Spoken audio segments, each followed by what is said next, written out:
Good morning, students. Welcome back. Today we'll continue the chapter reading The Hen, and where we stopped it in the paragraph where it's written stipulated his mother. The very next page, the two lines. So we'll continue after that two lines. Servants are a bit of nonsense muttered Clovis to Jane Martlet. तो यहाँ पे क्या हो रहा है कि Clovis जो है वो प्लानिंग कर रहा है कि कैसे जेन मार्टलेट निकल जाए, जल्दी घर से चली जाए और डोरा है उसके आने से पहले, क्योंकि अगर डोरा आएगी तो इन दोनों के बीच आर्ग्यूमेंट शुरू हो जाएगा।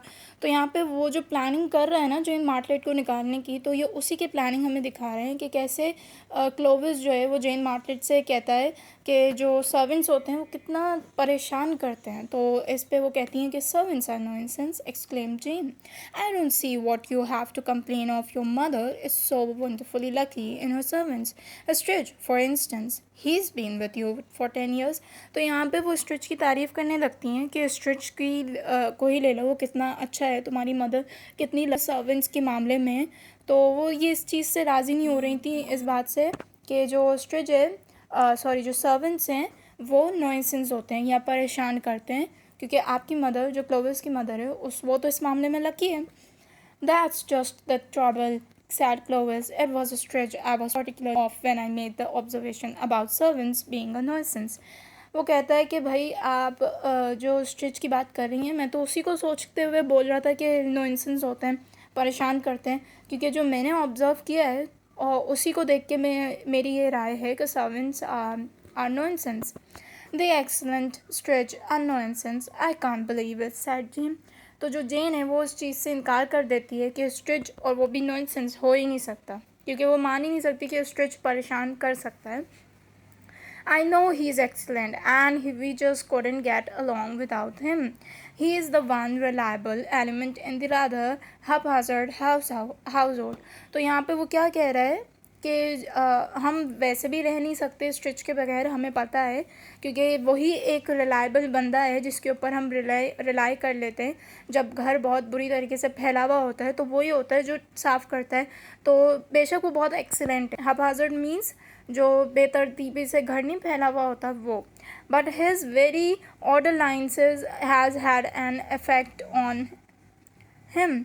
मगर कह रहा है कि उसको जो ऑर्डर इलनेस है, कोई है बीमारी उसको, वो जो है अफेक्ट करती है उसे। Have you ever considered what it must be like to go on unceasingly doing the correct thing in the correct manner in the same surroundings of the greater part of a life time. तो यहाँ पे कह रहा है कि कभी आपने देखा है कि कैसे जो है वो स्टॉप होने का नाम नहीं लेता। अनकीजिंगली मीन्स स्टॉप होने का कोई नाम नहीं लेता और एक ही चीज़ को करेक्टली करता रहता है।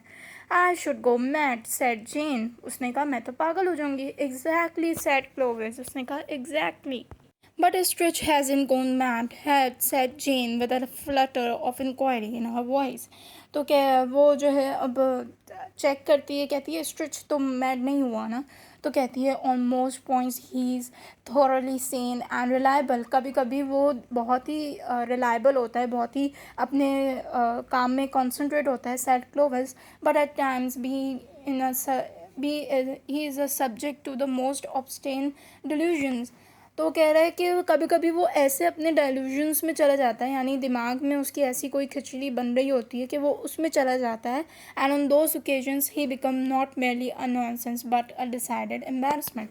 तो ना सिर्फ वो हमें परेशान करता है मगर हमारे लिए एम्बेरसमेंट का भी मकाम हो जाता है, कि जहाँ पे हमें बेइज्जती फील हो रही होती है। What sort of delusions. तो वो कहती है कैसे डिल्यूजन।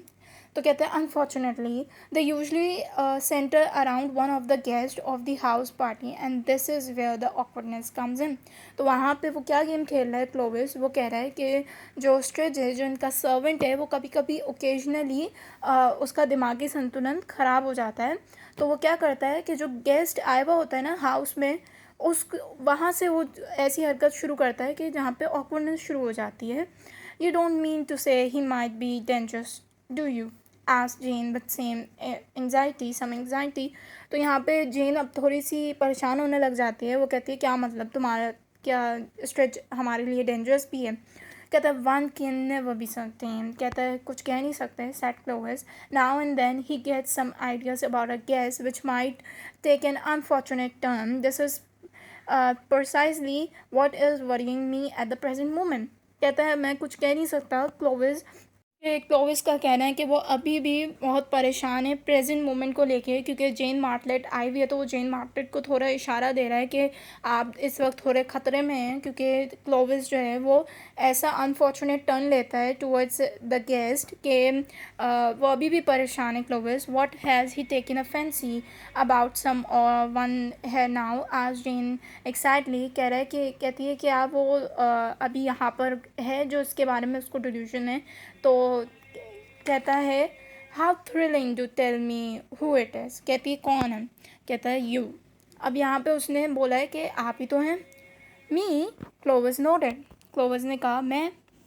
क्लोविस ने सर हिलाया. Who on earth does he think I am? Queen Annie was the unexpected answer.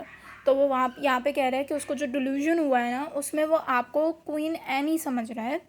Queen Annie, what an idea! But anyhow, there's nothing dangerous about her. She's such a colorful personality. The only thing that I can remember about her is the saying, Queen Annie's dead. तो कहती है इसमें तो कोई परेशानी वाली खतरे वाली बात नहीं है, क्योंकि क्वीन एनी तो मर चुकी है. Exactly sad Clovis, dead. तो यहाँ पे वो क्या डरा रहा है जेन मार्टलेट को कि वो यहाँ से घर से जल्दी भाग जाए, कि वो स्ट्रिच को बता रहा है कि स्ट्रिच जितना आपको क्वीन एनी समझ रहा है. और वो कहती है क्वीन एनी तो मर चुकी है. तो कहता है हाँ ना, मर चुकी है तो इसका मतलब आपको भी जेन जो है वो स्ट्रिच मार देगा. Do you mean he takes me for the ghost of Queen Anne, Jane asked him. तो कहती है क्या वो मुझे घोस्ट समझ रहे हैं क्वीन एनी का. Ghost? There no no no. One never heard of a ghost with such a healthy appetite as you. No, it's the fact of you being so very much alive and flourishing that perplexes and annoys him. कहता है कि ऐसी बात नहीं है कि आपको वो गोश्त समझ रहा है. आप तो इतनी हेल्दी हो और आपका एपेटाइट यानी कि आप इतना खा पी रही हो, तो वो आपको तो बिल्कुल ऐसा नहीं समझ रहा कि आप मर चुकी हैं. वो इसी चीज़ पे तो गुस्सा है कि आप इतनी ज़िंदा और इतनी फ्लरिशिंग कैसे हैं. और अगर इसका मतलब देखें तो और वो कंफ्यूज है. परप्लेक्सिस मीन्स कंफ्यूज है, और ये चीज़ उसको अनॉय कर रही है कि आप तो बिल्कुल तंदुरुस्त और ज़िंदा हैं, जबकि क्वीन एनी तो मर चुकी है. All his life he has been accustomed to look on Queen Annie as the personification of everything that is dead and done with, and now he has to fill glasses of lunch and dinner and listen to your accounts of the gay time, and naturally he feels that something very wrong with you. वो कह रही है कि उसको जो है आपका होना बहुत परेशान कर रहा है, वो बहुत कंफ्यूज है. तो वो अब अपने आप को रिलीज़ करने के लिए वो देखेगा कि is something wrong with you, but he wouldn't be drawn hostile to me, and on that account would he? Jane asked anxiously. I didn't get really alarmed about it till lunch today, said Clovis. I caught him glowering at you with a very sinister look and muttering, ought to be dead long ago. She ought, and someone should see to it. That's why I mentioned the matter to you. कह रहा है कि मैंने स्ट्रिच को देखा था कि वो आपको घूर घूर के देख रहा था और मुड़ रहा था कि ये तो मर चुकी है बहुत पहले. और if someone should see it, अगर कोई देख लेगा तो इससे पहले उसको ख़त्म करना है. I mention the matter to you. और इस वजह से मैंने आपको ये मैटर बता दिया है, क्योंकि मैंने ऐसा देखा है स्ट्रिच को. This is awful, said Jane. Your mother must be told about it at once. कह रही है तुम्हारी मदर ने मुझे ये बात बतानी चाहिए थी कि स्ट्रिच के साथ ये मसला है. माई मदर मसन है a word about it, said Clovis earnestly. It would upset her dreadfully. She relies on Stretch for everything. कह रही है कि स्ट्रेच के बारे में उसे पता नहीं चलना चाहिए, क्योंकि वो स्ट्रेच पे रिलाई करती है. But he might kill me at any moment, protested Jane. तो वो अब वही बात खतरे की कर रही है कि वो तो मुझे मार सकता है, तो ये बात तो फिर पता चलनी चाहिए. तो आगे की स्टोरी हम कंटिन्यू करेंगे इन आर नेक्स्ट क्लास. तो टिल देन स्टूडेंट इस स्टोरी को थॉरली पढ़ें, रीड करें और समझें. और नेक्स्ट पेज पे आपको वर्ड मीनिंग्स भी दिखेंगे.